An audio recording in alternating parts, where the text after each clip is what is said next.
So I've been playing with this little area this morning.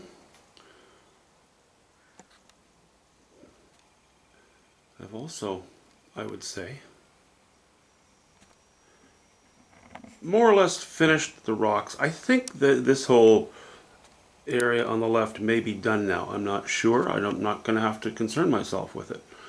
If anything, I may add a little more light in from here this way, maybe hitting the rocks a little bit, maybe not. Again, if it's not necessary, don't do it. I'm going to wait until I've played in the sky and worked on the water and put these trees in. Well, come close to finishing the painting. But anyway, so far so good, I believe. Let me just back up a little bit.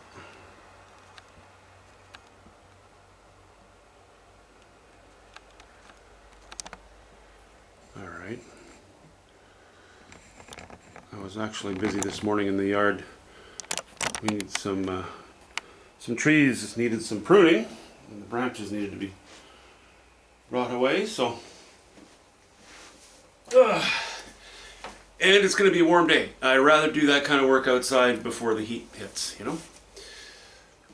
Not crazy warm, but whatever, 30 degrees. Especially during the springtime, I kind of like to have a little bit of to ease into the heat rather than just bam, suddenly warm weather. Anyway, enough of that. Yesterday went well. I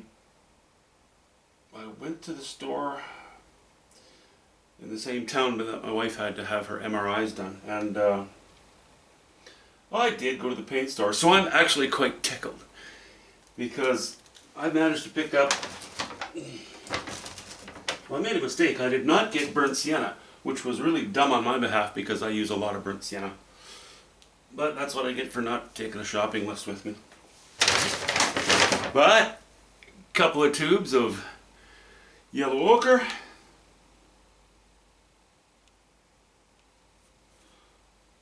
What are these?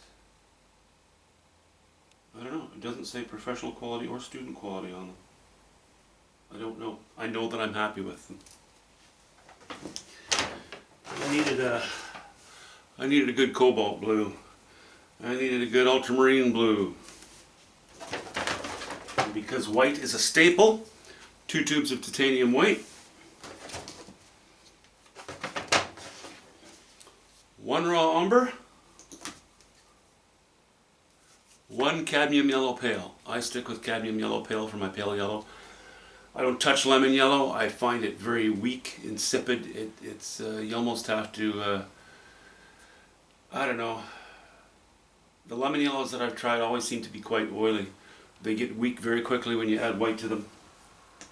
They're very greenish. I run screaming in the other direction from lemon yellow. I can make yellow. I can make lemon yellow using a little cad yellow pale, and the consistency is nicer. Just like Naples yellow, Naples yellow with a hint of yellow ochre in it, you come up with a nice Naples yellow. Now, I'm not claiming these are the best paints on earth, but personally, and especially for knife painting, I like the consistency, the viscosity, the texture. It's somewhat buttery, but not as light and fluffy as butter. It's heavier. It's kind of more like stucco without the lumps, And I haven't actually brought myself to going to this place to get more paint for long. It's been months, actually. It's probably been 1.5 years since I've gone and gotten any more of this stuff. And it's the only place I can buy it, sort of within a few hour drive, that sells these in the big tubes. I go through enough paint. I always buy big tubes if I can.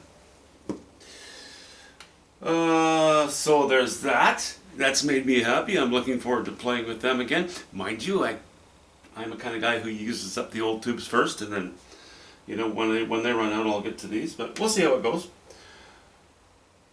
Yep, I'm happy with this so far. I'm a little concerned about this because it's kind of like a deep sort of, well, not a strong rose, but a little bit pinkish. I think that's okay because I've indicated a little bit of red and orange here and there. I'm more than likely going to use some of these colors here, maybe the odd spot, just for the sake of unity of the entire scene. And I'm likely, well, I don't know, I think I'm going to paint these trees in next, and then put in a little bit of this, some of the sort of more purple, I guess, than red in these areas, and then we'll decide if I need to go up in the sky a little bit. You know, one thing at a time. Anyway, I know there's a lot of videos already on this painting, so we'll leave it at that, keep it short. We'll see you soon.